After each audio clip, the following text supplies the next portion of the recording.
Amabhizinisi amancane embonini yezasolwandle nezokuhamba ngezikhephe angazuza kakhulu esibonelelweni sentela socwaningo, nokuthuthukiswa ngokunciphisa izindleko ezihambisana nokukhamba amadizayini amasha ezikhephe, amasu okukhiqiza noma izixazululo ezilungele imvelo.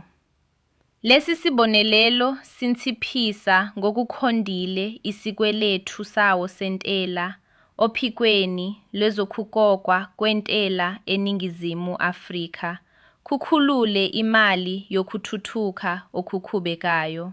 Okubalulekile ukuthi lesi sibonelelo saseNingizimu Afrika sivumela amabhizinisi afanelekile, ikakhulukawo angakabi nanzuzo, ukuthi athole ukuncishiswa kwentela okungamaphesenti 110 yazocwaniso, kukhokhelwe yale futhi kugqugquzelwe ukukhanzwa kwezinto ezintsha ezisemanzini.